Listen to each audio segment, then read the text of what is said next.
le tigre. Ah oui, ça va être long. Ça va être long, hein. Si on veut lire ça, c'est sûr qu'on peut pas prendre des enfants avant de la critique de raison.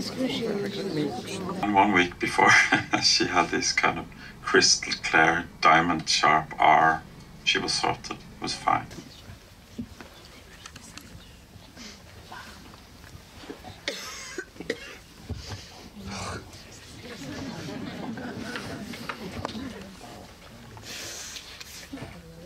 Alors,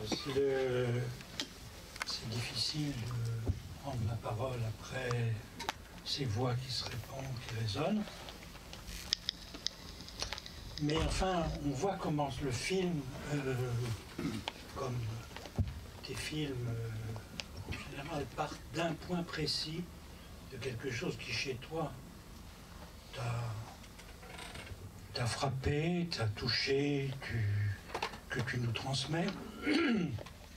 Là, on parle de la synesthésie, du fait que les mots étaient conjugués à des couleurs, et puis d'une particularité d'une lettre, précisément que celle-là changeait tout le temps de couleur. C'est cette synesthésie particulière qui nous apprend que si elle existait surtout avant d'apprendre à lire et à écrire. C'est-à-dire qu'après, ça a été modifié. Oui, ça a diminué. Ça a diminué. Donc ça m'a appris quelque chose, propos énigmatique de Lacan, Lacan n'aimait pas le système de l'alphabet de nos langues, il préférait l'idéogramme oriental, disons chinois, par excellence. Il trouvait qu'il y avait, comme il dit dans l'alphabet, quelque chose d'alphabétissant. Et c'est ton idée que tu as perdu la synesthésie en apprenant l'alphabet, alors que ça vibrait autour des mots avec simplement le son de départ. Quand on manie les lettres, quand on manie l'alphabet, avec son pouvoir d'annulation des différences entre langues, c'est pas pour rien que, effectivement, ce sont les marchands phéniciens qui, eux, devaient traduire en permanence, pour se déplacer, acheter et vendre, qui ont pris ce truc, qui abolit une certaine particularité. Et au fond, tu nous fais comprendre aussi ce que c'est d'être, aussi une autre expression de Lacan, d'être occidenté. Les occidentés, c'est ceux qui ont dû s'alphabétir. C'est ceux qui ont dû apprendre ça comme système de langue qui leur fait perdre des choses. Alors on est plongé là-dedans tout de suite. Et puis, il y a cette très belle poétique de l'image dans laquelle tu nous fais passer très vite des couleurs, la couleur de l'image, des couleurs de ces jardins, qui sont comme les jardins et accompagnés chacun d'une langue particulière. C'est les jardins d'après-Babel, c'est les jardins une fois qu'on a eu le pluriel des langues, et ce pluriel des couleurs, et au fond on voit la retransformation de ta synesthésie, si je puis dire généralisée, dans à chaque langue une couleur dans lesquelles nous circulons, comme dans ce jardin parcouru par la poétique du vent. Et puis alors, première image, là, quand on est saisi par l'ode de Schwitters et on est, effectivement, ça c'est... Tu m'avais dit au début du film qu'on te disait, oh, ça va choquer un peu, il faudrait peut-être mieux... Oui, FR3 m'a demandé d'enlever le... FR3. C'est FR3. Ils étaient sensibles à leur R à eux. France 3. Oui, c'était pas une bonne idée, ça. Par contre, quand on garde le R, et effectivement, qui passe, on ne peut pas ne pas penser, évidemment, dans ce début, et dans cette herbe qui, là, est parcourue par les vents, l'herbe parcourue par les vents, on pense vraiment à Rouar. On l'a dit ensemble, hein.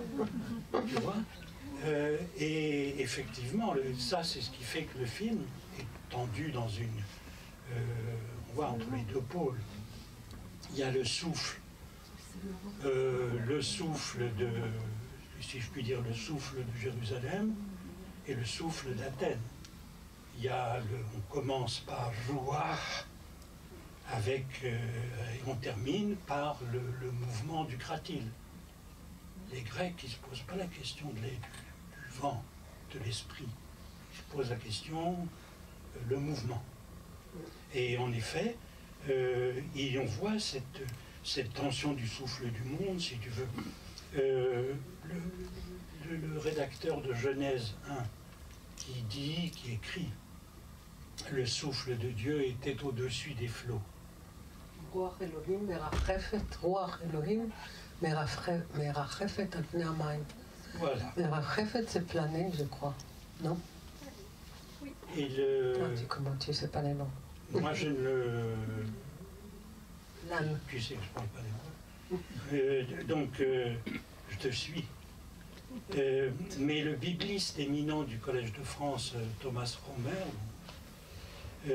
développe dans ses cours, et spécialement cette année d'ailleurs, ce que la formule du rédacteur de Genèse 1 doit aux épopées et aux mythes mésopotamiens de création du monde, et en particulier tous ces mythes et épopées qui ont été connus lors de l'exil à Babylone et avant que les Perses ne retournent à Jérusalem. Donc les parallèles entre le roi et les prédécesseurs babyloniens sont très éclairants sur pourquoi c'est l'esprit au-dessus des eaux. Romer, il a là-dessus des idées très intéressantes. Et puis, il y a à la fin, à travers tous les souffles qui ont été dans tous les intermèdes, où disons, la sonate de Schwitter s'est remplacée par ces souffles qui passent, on arrive à la fin sur le kratil, qui m'a fait penser à une réflexion un passage de Roland Barthes que je vais citer. Barthes écrivait ça dans un texte qui s'appelait « Le bruissement de la langue ». Vous ne pouvez pas le rater. Donc, il disait ceci: « Je m'imagine aujourd'hui un peu à la manière de l'ancien grec, tel que le décrit Hegel. Il interrogeait, dit-il, avec passion, sans relâche, le bruissement des feuillages, des sources, des vents, bref, le frisson de la nature, pour y percevoir le dessein d'une intelligence. Et moi, c'est le frisson du sens que j'interroge en écoutant le bruissement du langage, de ce langage qui est ma nature à moi, homme moderne. » Pas mal. Et d'ailleurs, on voit quand même encore en Grèce, c'est très émouvant, on voit dans le nord de la Grèce, dans l'Épire, on voit le plus ancien oracle encore conservé comme lieu, l'oracle de Dodone, qui a été consulté par Ulysse. Dans l'Odyssée, on dit qu'avant de rentrer à Ithaque, Ulysse passe par l'oracle de Dodone pour savoir quel masque il doit avoir, quel costume il doit porter lors de son retour à Ithaque. Et il y a un temple dans l'intérieur duquel ils ont conservé un chêne. Est-ce le même que celui et donc il y a un chêne, et on écoutait, donc les spécialistes écoutaient le bruit du vent le jour où on faisait la consultation, et on te disait ensuite la réponse. Et effectivement, là, on a quelque chose de cet ordre-là. Et au fond, il y a aussi, et puis il y a un oracle non seulement Jérusalem et Athènes, mais puis il y a Lacan. Lacan, Attends le micro. c'est ça? Lacan dit, lui, le dit premier décrète, légifère, aphorise, est oracle, il confère à l'autre réel son obscure autorité. Et là, je veux dire, ton film, c'est un film très lacanien pour faire comprendre quelque chose de ça, cette déclaration. Ça devrait être projeté dans toutes les cénacles, Vous pouvez nous les redire codes. la formule de Lacan, vous pouvez nous la relire? Oui. Parce que moi j'avoue que j'ai rien compris. Donc, Alors, le dit premier, ça se comprend. Mais là, surtout qu'on a la racine du dit premier. Il légifère, aphorise, est oracle. Il confère à l'autre réel son obscure autorité. Alors, je pense qu'à la fin, en commentant le film, là, dans le détail, il me semble que ça éclaire ces propositions de Lacan. Tu veux que je te... Non, je vais le prendre. Alors, il y a dans ton titre l'errance, la lettre errante, toute une doctrine. Toute une doctrine qui, non seulement qui traverse ta poétique, mais qui est aussi un enseignement, c'est une doctrine qui est contraire à l'idée que la lettre est fixation. Par exemple, il y a un linguiste très érudit et psychanalyste aussi, Ivan Fonagy, que tu connais, qui m'a passé même les textes que je demandais. Et Fonagy, lui, avait l'idée, au contraire, que les lettres étaient fixées. Il passait son temps, il a passé toute son œuvre à montrer la fixation anale du K pour le caca, et puis la fixation génitale du R, masculin, comme beaucoup le disent dans le film. Mais lui, il en parlait en termes de fixation.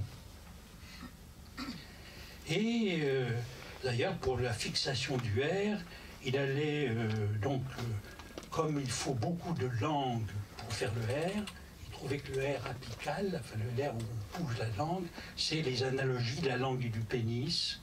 Enfin, il rêve là-dessus. C'est un peu à la Willem Fliss, enfin un peu comme l'imaginaire du nez pour Fliss, et là c'est de la langue pour... Mais plutôt ce que tu montres, c'est que, en un sens, oui, on pourrait dire ça. Mais on le voit par exemple avec la théorie d'Amal Chaouti, qui dit le R roulé est une résistance contre la colonisation. Ça pourrait, en effet, résistance virile et masculine contre la colonisation. Ça paraît suivre un peu Fonagy. Mais ce qui fait l'objection, c'est la suite. C'est-à-dire que l'errance prend le pas sur la fixation. Elle constate qu'entre les générations, les différences s'effacent. Et puis, il y a les mêmes phénomènes des frères non plus roulés, les R, et puis des femmes, qui aussi, où il y avait une différence entre masculine et féminine, ça s'efface. Donc, la fixation perd, si je puis dire, l'identité perd sa force, et au contraire, c'est l'errance qui reprend le dessus. Même chose avec, on peut dire, les mêmes phénomènes de fixation et d'effacement dans le rapport aux différentes versions du R à l'intérieur de l'hébreu qu'a traversé Orly et Noé. La petite Moshgan, à partir du son retour du rang. De même, toutes ces réflexions sur la virilité du R, etc. Le R roulé viril doit être relativisé par le fait que l'Asie l'ignore pour la plupart des langues. Donc la civilisation japonaise, une des plus viriles qui soit, bien que moins patriarcale que la Chine, la civilisation des samouraïs se passe très bien du R, comme l'a fait entendre Misako Namoto. Et on voit que cette force de l'errance traverse tout le film. Et au fond, La lettre, alors c'est le deuxième point, je trouve que c'est à travers ta poétique vraiment un enseignement, c'est que la lettre, c'est pas une fixation, mais une coupure. Et au fond, la phonétique, l'intérêt de la phonétique, c'est de montrer, là je cite Lacan, c'est de montrer qu'un élément essentiel dans la parole était prédestiné à se couler dans les caractères mobiles qui présentifient ce que nous appelons la lettre, c'est-à-dire la structure essentiellement localisée du signifiant. Fin de citation. Ça, c'est une thèse anti-Derrida. Derrida avait fondé son intuition, féconde pour son œuvre, de une écriture première, une écriture d'avant le signifiant, une écriture d'avant la parole. Lacan dit non. Ce qui est premier, c'est le langage, ce qui est premier, c'est la parole, et il y a quelque chose dans la parole que montre la phonétique, quelque chose, une coupure qui finalement peut s'incarner dans un caractère mobile, la lettre R, qui, par exemple, ou toutes ces oppositions qu'a fait, que nous a très bien fait entrevoir Luba Jorgenson, qui est grâce à, si on peut dire, un des effets féconds de sa maladie entre 5 ans et 6 ans, elle est devenue une phonéticienne spontanée. Elle a classé elle-même les sourdes, les sonores, elle a opéré ça, et en effet, elle a repéré qu'il y a une coupure, on peut classer, il y a une coupure dans les phonèmes qui pourra venir à s'intégrer, à se réduire à un caractère mobile et qui bouge. Alors, cette coupure, on voit que si on a l'idée que ce qui est premier, c'est en effet cette langue avec ses coupures. On voit les différences d'usage de la coupure. Guy Régis Junior montre très bien la fonction de la lettre comme ségrégation, séparation, mais ça aussi d'autres acteurs, personnages de ton film le montrent. Et lui, il nous a appris quelque chose sur le chibolette d'Haïti. Pérégil. Tu disais? Qui ressemble tellement que moi je crois que ceux qui l'ont inventé, ils ont lu la Bible. Ah oui, à Haïti, en 1930, tout le monde avait lu la Bible. Ils font pareil. Ils font pareil, absolument. Même tout le Rio, qui n'était sûrement pas un érudit, même tout le Rio avait autour de lui, en tout cas, des gens qui avaient lu la Bible. Il paraît aussi que cette même chibolette était qui n'ont pas lu la Bible, entre le coréen et le japonais, qu'il y avait un mot qu'il fallait dire, etc., que c'était très souvent. On peut se servir de cette coupure pour faire coupure ségrégative entre deux groupes humains. On pourrait aussi, alors j'ai appris aussi de ta conversation avec Marc-Alain Waknin, que ton premier film avait pour titre aussi un titre comme Chibolette, avec le même tourbillon.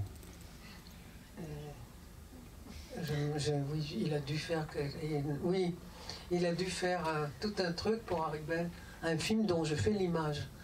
Mais c'était pas mon film Chabloul, c'est Escargot. C'est ça. Donc le tourbillon, c'est comme un escargot, je sais pas comment. Mais Waknin, il fait comme ça. Il passe bien. Oui, ça me paraît juste. Oui. Alors, il y a aussi d'autres usages, c'est l'usage non seulement de la coupure entre groupes humains, mais la coupure avec le père. Là, le Knausgaard, c'est impressionnant. C'est la dénonciation qu'il fait de son père, qui n'est pas du tout le père oedipien. C'est pas du tout le père qui met en ordre, c'est pas du tout le nom du père, au sens de Lacan, qui met de l'ordre, qui pacifie, etc. Lui, le père, on sent bien, c'est une haine d'une intensité étonnante, 6 livres déjà, et encore d'autres à sortir. Visiblement, c'est une haine, une puissance, c'est un peu une relation du genre de celle que Christine Angot avec son père, un peu le père de l'abus. Son hurlement sur Styr, c'est effectivement, on peut écrire plusieurs livres là-dessus. Qui marche bien, hein. Lui, c'est un des plus grands best-sellers mondiaux. Hein. C'est-à-dire, il est traduit dans 32 langues, à part en France, aux États-Unis, en Allemagne, et en Israël, il est vraiment superstar. Il a réussi à faire passer la culture norvégienne du petit dialecte où à 5 km de distance on doit entendre. Il a fait le truc mondial. Pas mal. C'est le même type d'abus que chez Christine Angot. Comment? C'est pas le même type d'abus que chez Christine Angot. C'est pas le même type d'abus en effet, mais c'est la famille des abus. Lui, il a eu le sentiment d'être traité comme émasculé par le père qui lui dit tu ramènes des fleurs comme une petite fille. C'est vraiment le père de la... Alors, je ne sais pas le type d'abus côté masculin, mais c'est le même type de famille de relation avec le père. La haine profonde, celle qui ne se pardonnera jamais. Alors, Luba Jorgenson, elle fait de la coupure un dédoublement. Du R, elle souligne l'image au miroir comme il y a. C'est très beau, c'est très juste. Et ça lui permet de donner une très belle définition du fait d'être bilingue. Se traduire en permanence. Très beau. Et elle dit le bilinguisme introduit une distance à soi-même très particulière et marquée non pas, c'est pas 2 blocs, il y a un dédoublement, mais à chaque fois un manque. D'un côté, il manque les mots de l'enfance, de l'autre, il manque les mots du concret, comme elle dit, qui renvoie à un pauvre monde qui lui avait donné envie de fuir. Alors, revenons sur la synesthésie. La synesthésie de départ. Je disais, il y a quelqu'un, alors on voit, il y a ceux qui continuent à avoir la synesthésie après avoir appris l'alphabet. Est-ce que je peux être plus précise par rapport à ça pour ne pas faire de théorie que j'ai déjà raconté, je crois, mais je vais, parce que je ne suis pas sûre que c'est la lecture, parce qu'il y a 2 choses. D'abord, la synesthésie, je donne l'exemple de mots, mais en fait, c'était les consonnes. Hein? C'est-à-dire que c'était la consonne. Là, et tout de suite, je vais demander une question à toi, mais donc c'était la consonne. Et ce qui s'est passé, j'ai déjà raconté, mais je raconte pour être précise, parce que c'était un événement précis, peut-être traumatisant, qu'il y avait une femme qui s'appelait Aviva, parce que c'était les amis des parents qui, comme les parents ont raconté que j'avais des couleurs, alors chaque fois, les amis sont venus, et moi c'est quelle couleur, et moi c'est quelle couleur, et moi je disais la couleur. Alors c'est Aviva, qui n'a rien à voir avec mon nom, parce que je ne l'avais pas encore, et ce nom-là, Aviva, et elle m'a demandé c'est quelle couleur, Aviva. Je dis moutarde, la couleur de moutarde. Alors elle m'a dit, mais comment tu peux dire que c'est le moutarde? Tu ne sais pas qu'Aviva, ça vient d'Aviv, qui veut dire le printemps, et le printemps c'est vert. Donc, pour moi, il n'y avait pas du tout de signifié, c'est-à-dire c'était pas... Et je me rappelle vraiment précisément que j'ai pensé, waouh, elle a raison, qu'est-ce qu'ils sont intelligents les adultes. Et à partir de là, chaque fois que je voulais vous dire la couleur, il fallait que je trouve comme elle quelque chose, comme Aviv, c'est vert, etc.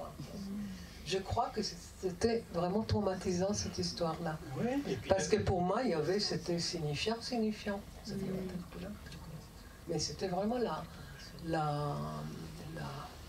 c'était la consonne. Et c'était coupé du signifié, précisément. Oui, c'est coupé ça. des significations. Mais c'était la consonne, donc il n'y avait pas de voyelles, parce qu'en hébreu, il n'y a pas de voyelles, donc c'était vraiment la consonne. C'est pour ça que je voudrais te demander, qu'est-ce que tu penses, parce qu'en fait, chaque consonne avait une couleur. Et ça veut dire, je me demande, est-ce que c'est pas une sorte d'alphabet personnel? C'est-à-dire que...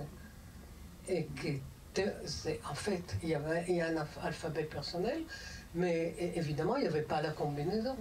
Mais la combinaison, les autres auraient pu la faire. C'est-à-dire qu'en fait, on aurait pu imaginer, si le cerveau savait différencier 25 ou 24 lettres, qu'on peut écrire avec la couleur, le mot.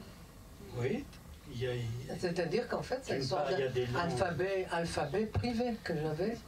Il y a des langues, je crois qu'en esquimau, il doit y avoir une vingtaine de mots pour la couleur de la neige. Et Les mots, mais est-ce qu'ils savent différencier 20 couleurs? Quand je faisais de l'ethno, on apprenait le classique Les Nuers du Soudan de Evans Pritchard, avant que la guerre civile ne ravage ces pays. Et les Nuers avaient 17 mots pour les couleurs du pelage des vaches. Presque 24. Quoi. Et il y a par ailleurs par exemple, Daniel Tammet, lui avait dans le livre Je suis né un jour bleu, etc. Lui, il avait une langue, donc la langue, les nombres avaient pour lui une couleur particulière.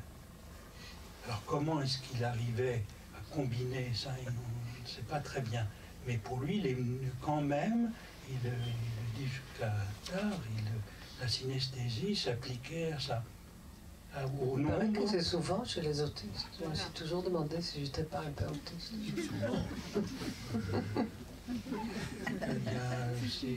L'autisme, c'est pour tous.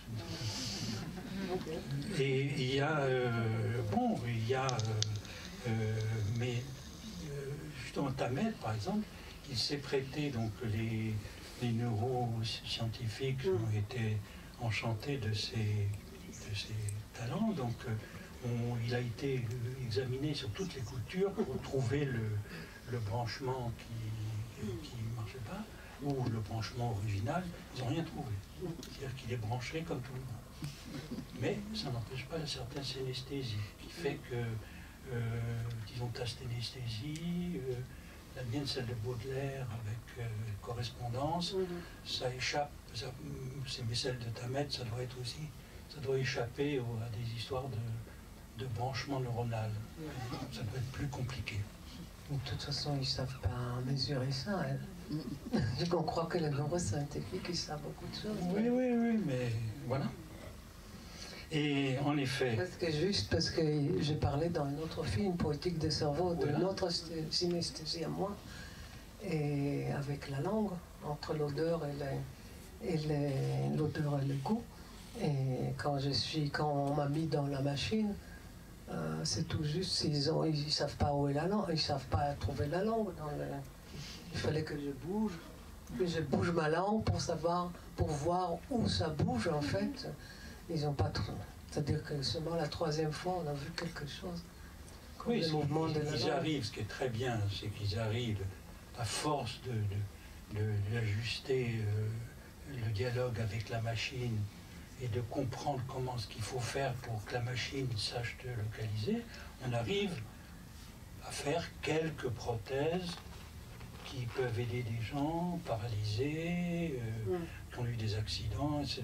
Et encore, on a beaucoup de mal, et ils pensaient d'ailleurs faire plus de progrès qu'ils n'ont fait, c'est très dur. Mais il y a quelques trucs comme ça qui peuvent aider, c'est un soin. Alors, je terminerai simplement sur qu'à la fin, ton film, qui fait entendre, par tout le passage de Cratil et le retour sur l'hébreu et l'alphabet, on voit comment tu arrives à maintenir cette position d'être à l'écoute du monde, du bruit du monde, des bruissements du vent, de cette nature, un peu comme Barthes, mais à ta façon à toi. où tu ne sais pas les significations, c'est la façon dont tu nous fais comprendre comment, quand on arrive à voir le monde comme toi tu le vois, dans des cadres, avec à travers les fenêtres qui sont les tiennes, finalement on entend quelque chose du monde qu'on n'entendait pas avant. Et c'est un peu comme dans les... C'est l'autre chose auquel j'ai pensé, c'est un peu comme dans les élégies de Duino, quand Rilke entend la position d'être à l'écoute. Et quand il dit ce qui reste, comme le disait Hannah Arendt commentant Rilke, ce qui reste seul encore audible aujourd'hui pour l'homme dont la vie est devenue absurde, c'est le souffle qui passe entre les rangs. Donc l'alternance dans ton film entre à la fois les mouvements d'écoute de la parole, d'écoute de silence, d'écoute de la voix du vent, du souffle, ou de toutes ces pulsations du air, au fond, nous fait entendre. Pour moi, j'ai mieux compris le dit de Lacan, le dit premier qui légifère, aphorise, etc. Combien, en effet, on est proche de dans le dit premier, qui est pas seulement les premières paroles entendues, mais qui est à l'horizon, cet esprit qui était au-dessus des eaux, ce mouvement qui nous traverse, qui est aussi bien le premier son où la voix impérative, la voix divine se fait entendre, et là on peut trouver en effet dans les bruits beaucoup de choses qui font penser à ça. Merci. Et donc je te remercie pour tout ce que ça éclaire. Et moi je te remercie pour ces brillants... Non, je crois qu'il mérite vraiment... Je dis que tu me fais comprendre un peu mes propres films, hein. Je ne me suis pas trompée. Voilà. Moi, tu me fais comprendre des Lacan. choses de Lacan que je ne Moi, comprends pas. Laurent Lacan. Ça me les fait rapprocher, ça me vient. J'ai toujours trouvé dans les films, ça touche précisément à cette zone fondamentale de l'articulation de voix et du silence et l'écriture, ces liens de l'écriture et de la parole, et au fond, toujours quelque chose d'un enseignement, toujours poétique, et toujours qui touche à l'essentiel. Pour moi, c'est lié.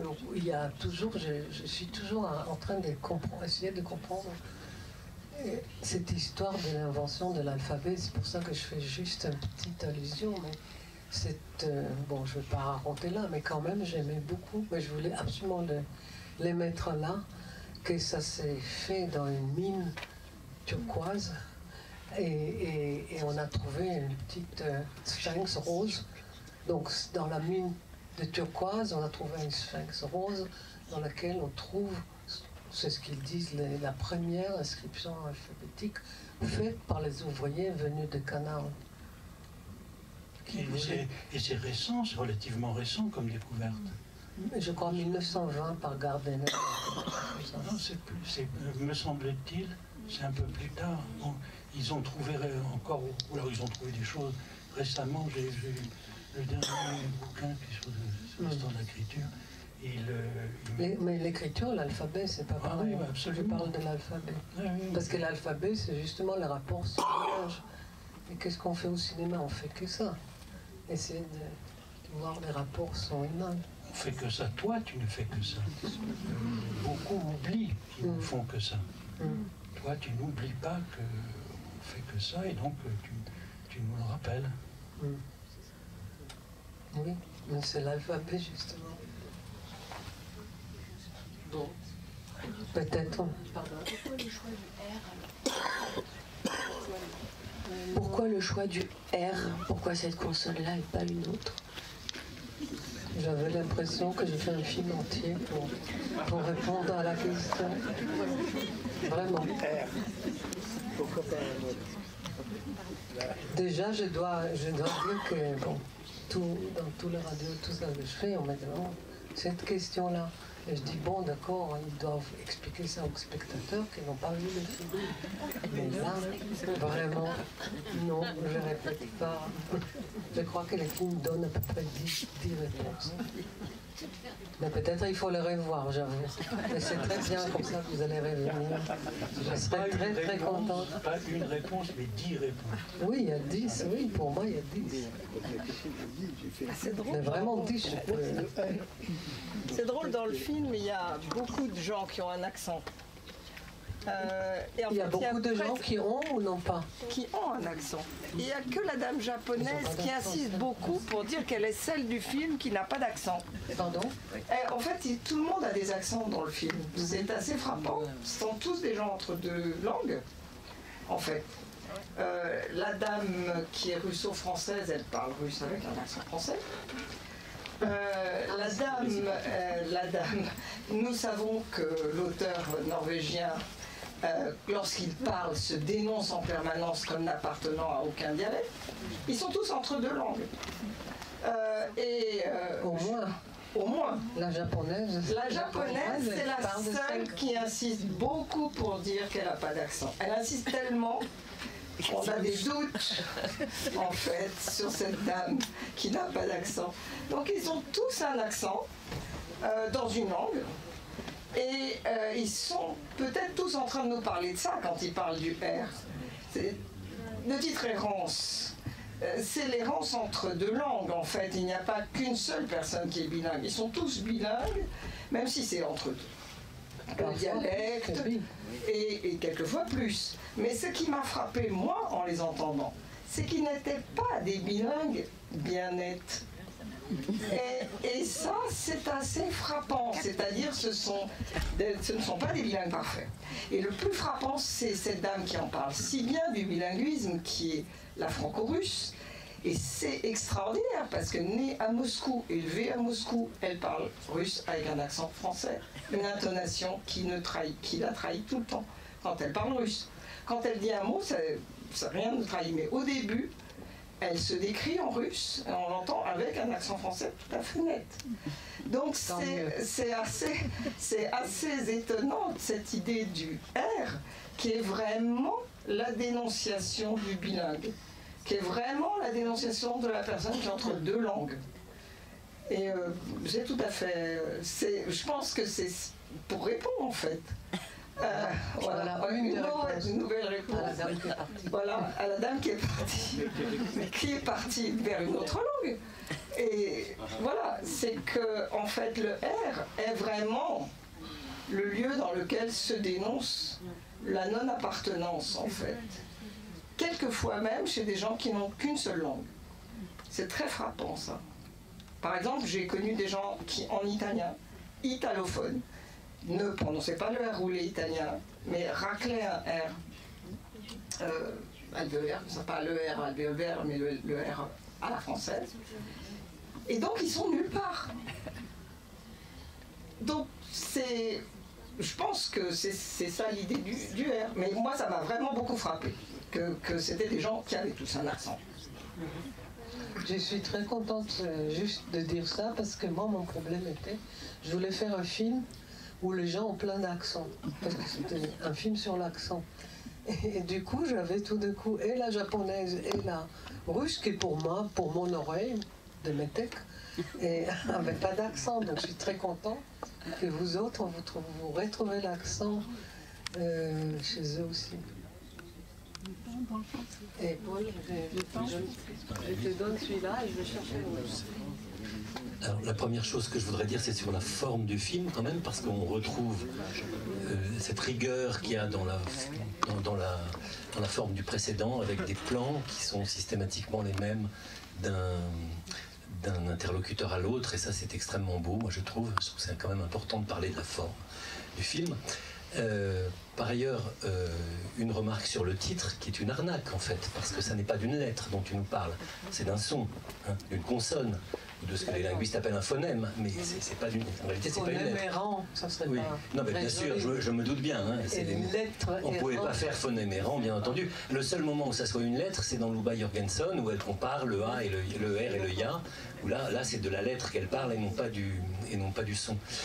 Et la troisième chose que je voulais dire, moi qui me frappe beaucoup, c'est que tu mets en évidence une chose très forte et qui se voit dans chaque interlocuteur, c'est que indépendamment du sens que l'assemblage des phonèmes vont donner à un mot, la prononciation peut avoir une résonance, un sens, un vécu très particulier qui peut concerner tout un groupe, comme le dit l'écrivain haïtien, ou qui peut concerner chaque individu, et qui n'a rien à voir avec ce que vont donner l'assemblage d'un certain nombre de consonnes et de voyelles dans un mot. Hein. C'est frappant avec l'écrivain norvégien au début. Enfin, et donc je sais, j'ai du mal à le formaliser, mais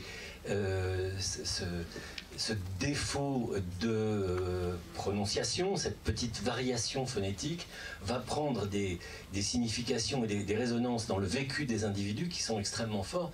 Et ça, c'est très... c'est ce qu'on ressent dans chacune des séquences successives. Hein. Et c'est très... Je trouve que c'est presque une révélation, en fait, hein, que permet le film. Qui permet les R. Alors, il y a une dernière chose qui aurait été amusante, c'est que tu traites avec un espagnol, et puis peut-être avec un espagnol et quelqu'un qui parle judéo-espagnol, parce que la phonétique n'est pas tout à fait la même. Mais comme tu sais, en espagnol, il y a 2 R, pas un seul. Hein. Il y a le... Non, je pensais pas à la jota, je pensais au R simple, dans pero, hein, mais, ou dans perro, chien. Et ça veut pas du tout. Voilà, hein, ou dans pera, la poire, et perra, la chienne. Ouais. Mais évidemment, là, on revenait dans de la linguistique pure, c'est moins intéressant. Non, c'est pas moi, mais il fallait dire plus que ça. Et ce qui est étonnant, que moi-même j'étais étonné, que les gens avaient des histoires personnelles de l'enfance, parce que c'est un autre film sur l'enfance. Finalement, ils parlent tous de leur enfance. Moi, je pensais en voyant le film à ce mystère pour beaucoup de critiques d'art, spécialistes de Marcel Duchamp, qui est cette fameuse signature Rose, c'est la vie, avec 2 R. Donc on s'est beaucoup demandé pourquoi Duchamp avait inventé cette fausse signature.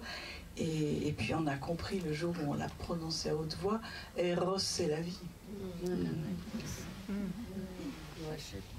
C'est pour ça que dans les sous-titres, j'étais très contente de trouver cette chose de doubler, d'écrire les R doubles quand c'était roulé pour les différencier.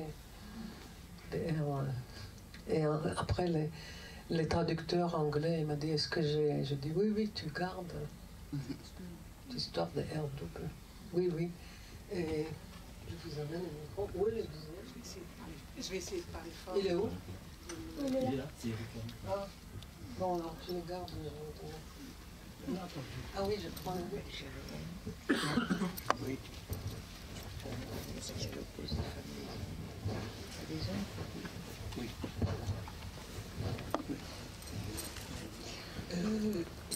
Je trouve qu'avec cette lettre errante, vous illustrez magnifiquement l'exil. Ça amène chacun, quelle que soit sa langue ou son mélange de langues, à s'interroger sur ce point d'exil intime que chacun a dans son rapport à la langue. À ses langues ou à la langue en général. Voilà. Enfin, je trouve que cette lettre errante, c'est aussi ce point d'exil dont vous parlez souvent. Je voulais savoir comment vous avez choisi les gens. Comment vous avez fait votre recherche, voilà. Et comment j'ai choisi les gens? Vraiment, j'avais beaucoup de chance. Beaucoup de chance parce que les gens, je suis allée vers certaines personnes et que je ne savais pas avant qu'ils vont me raconter des histoires, mais j'ai essayé. Et au moins la moitié, si pas plus, ce sont des gens que je connais d'avance. Mais je ne savais pas qu'ils vont me raconter cette histoire avec l'air. Et Misako, l'air des riens. La japonaise avait l'histoire avec son père, Et Knausgaard, j'ai fait une sorte de... Je lui demandais, mais je ne savais pas s'il va me raconter. Au départ, j'ai dit oui, je peux parler de l'accent, est-ce que je peux le voir, etc. Et après, j'ai dit oui, c'est l'accent, mais en fait, c'est l'accent d'une lettre. Et il m'a regardé avec des grands yeux et il m'a dit, moi, jusqu'à 9 ans, je ne savais pas dire. Oui. Et après, il m'a raconté ça. Et après, mais il ne m'a pas raconté l'histoire de ce qu'il lit. Il ne m'a pas raconté, j'ai écrit là-dessus.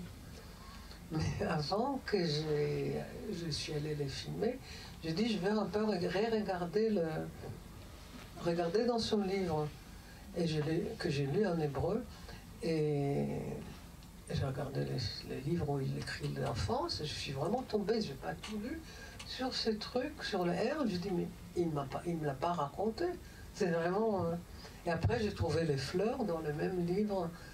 Et bon, quand il y avait des fleurs, etc., et comme c'est vraiment typique du père, donc j'avais beaucoup de chance, vraiment. J'ai pas vu 10 personnes hein, pour le film. C'est-à-dire, c'est pas comme si j'ai vu 60 personnes et j'ai choisi 6. Je suis allée par intuition. C'est la chance calculée. Comment? C'est la chance calculée. Non, c'est la grâce. Oui, c'est la grâce. Pour moi, vraiment, je l'ai vu. Non, mais c'est vraiment le mot grâce. Pour moi, je l'ai vu comme. Je ne sais pas comment c'était possible. Donc, il y avait Louba. Elle a écrit un peu là-dessus. Et puis, et Amel, c'est une amie d'une amie, parce que c'est vrai que je voulais un Algérien ou une Algérienne, et j'ai rencontré, mais quand elle a dit pour moi, quand elle a dit cette chose que pour elle, et elle a tout de suite, elle a réagi par la résistance du grand-père et du père. Bon, c'était les seuls que je cherchais beaucoup, c'est Guy Régis, c'est-à-dire que je voulais vraiment un Haïtien. Et j'ai lu plein d'autres. J'ai lu pas mal des écrivains haïtiens ou de Martinique, de Caraïbes. Et je crois que pour moi, il est le meilleur. C'est-à-dire qu'il est le meilleur parce qu'il est formidable. Je veux dire, il est formidable, c'est un acteur, c'est un metteur en scène. Et il est tellement, c'est comme il dit, le air caressant, et lui-même, il est tellement doux et caressant. Et non, mais je veux dire, c'était vraiment bien. C'est un homme de théâtre, d'ailleurs, c'est le seul qui vraiment fait la salle rire. Pardon. Avec le pardon. Pardon. Moi, j'ai la même chose que vraiment, j'arrive pas. Cette histoire en France, on va chez quelqu'un.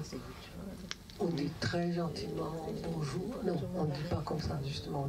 J'ai dit excusez-moi, mais en souriant, en allant vers lui, j'ai dit excusez-moi, bonjour.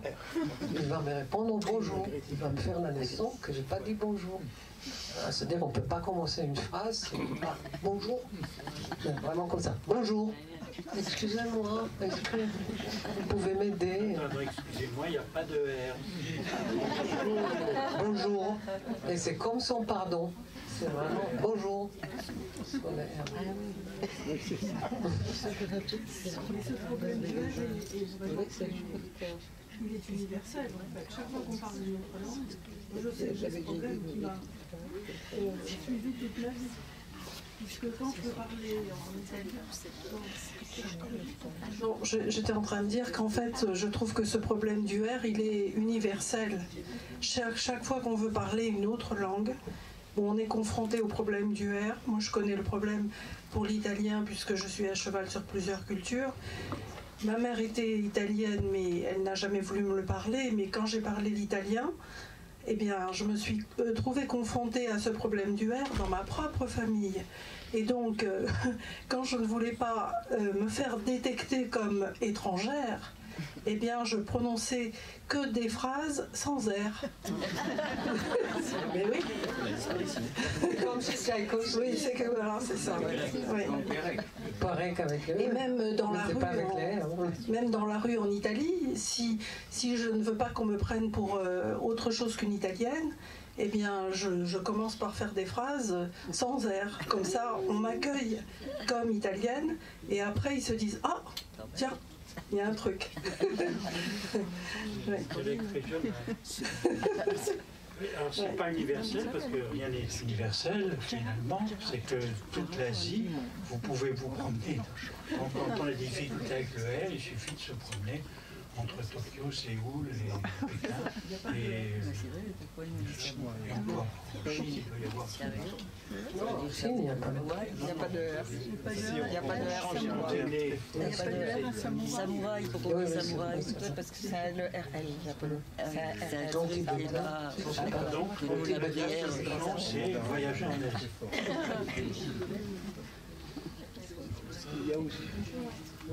Il y a aussi dans chaque... Merci beaucoup.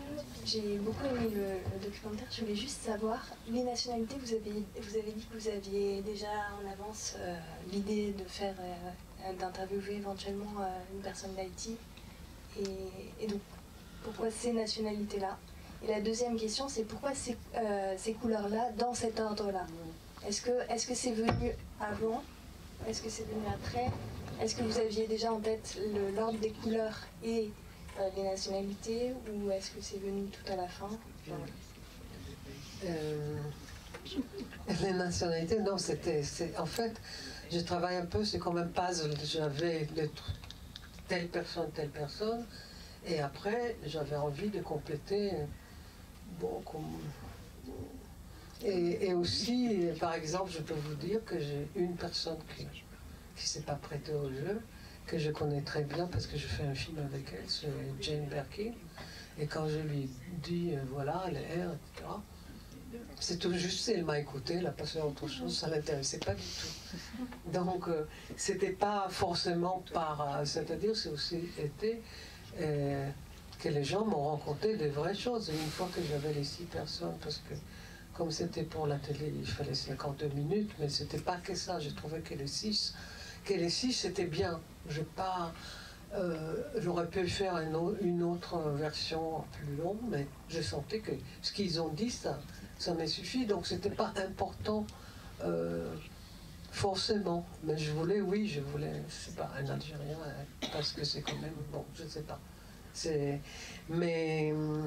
Et l'israélienne, ça c'est mon point de départ, parce qu'en fait, c'est qu'elle raconte, déjà dans mon film D'une langue à l'autre, Agui Michon, la poétesse, raconte comment elle était devant le miroir à essayer de se débarrasser de R roulé, hongrois, pour avoir l'air israélien. L'air, avoir l'air israélien. Je n'ai pas fait exprès. Donc, c'est vraiment ça. Donc c'était cette histoire de l'homme biblique et tout ça, j'avais envie qu'elle raconte. Hein. Parce qu'en fait, je suis partie un peu de ça.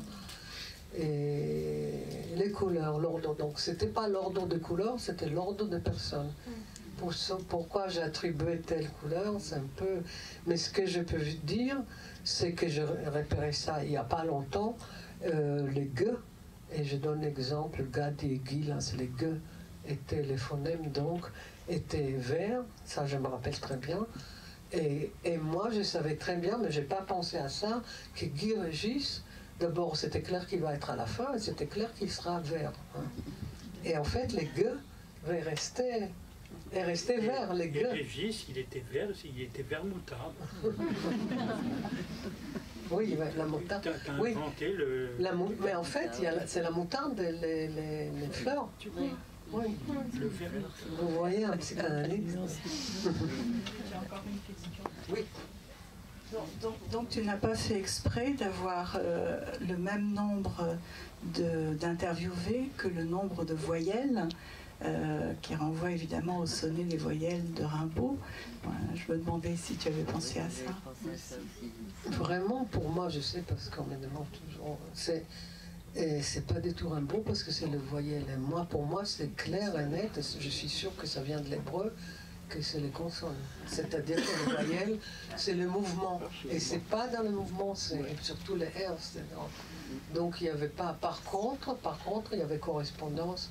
Mais ça, je me suis rappelé après coup, mais c'est beaucoup plus Baudelaire, la correspondance. En plus, moi, j'ai pas de référence. Mes références sont pas fausses. Mais il y a quand même les voyelles avec les consoles, puisqu'il y a 6 personnages, comme il y a 6 voyelles. Oui, donc tu as quand même réussi à réintroduire les voyelles. Non, mais tu as raison, mais ça, je ne le sais pas. En hébreu, je crois qu'il y a 5. Mais bon, je ne sais pas. Mais mes références, ils sont un peu de mon enfance à moi. Et les jardins, où sont les jardins? Les jardins, partout. Vraiment partout. C'est-à-dire, j'avoue que j'ai passé une semaine entière. Non, c'est-à-dire que j'ai commencé il y a très longtemps, il y a 1 an, de filmer les fleurs avec mon téléphone. Tout ce que c'est avec le téléphone.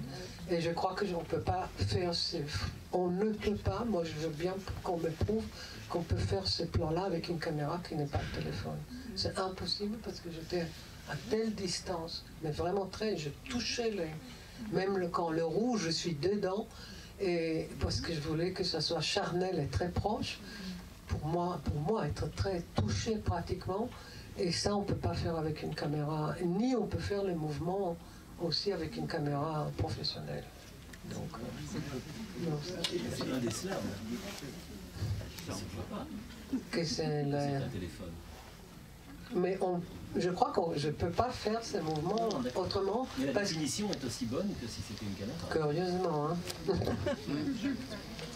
Mais j'ai déjà découvert ça dans le film. Mais moi, je ne veux pas dire parce que j'aimerais bien, mais je ne sais pas qui peut faire. Si je fais un prochain film, la caméra paye ce téléphone qui me paye, parce qu'en plus j'en parle, etc. Et je pourrais nommer. Mais je refuse de nommer parce que justement, j'ai pas envie de faire la pub quand il ne me paye pas. Très bien. Et voilà, donc c'était, oui, pour les couleurs. Donc il y a une évidence, je ne peux pas, ça reste un peu synesthésique. Mais c'était drôle de découvrir que Guy avait la couleur de Guy-là, et ce que j'ai dit au début, verte. Hein. Et les jardins et les fleurs, ça a un sens? Ah, et je n'ai pas fini. Donc il y avait Israël où j'ai passé une semaine, mais vraiment tous les jours. Mais j'ai déjà beaucoup filmé en France. Et parfois, c'est vraiment un truc aussi petit, là, parce que je me promène beaucoup à Paris. Et beaucoup, c'est à Paris. Hein. Beaucoup de fleurs, et ça suffit. Et les vents, ce qui est le plus étonnant, c'est les vents au début, que c'était à côté de la rue à Saint-Malo. Puis j'étais par hasard, il y avait le vent venait de la mer, c'était très très fort. Et quand j'ai mis cette image sur la oursonnade, on dirait que vraiment que c'est synchrone et que c'est lui avec la oursonnade qui fait bouger, mais c'est incroyable, et ça, c'est ça la grâce. Effet Kuleshov. Voilà, je ne sais pas. C'est vraiment, ça c'est la grâce, que les choses se synchronisent comme ça. C'est ça. Je ne suis pas jungienne, hein. Pas du tout. Pas seulement, je suis même... Bon, bref. Et je crois qu'on peut s'arrêter là, non? Merci beaucoup.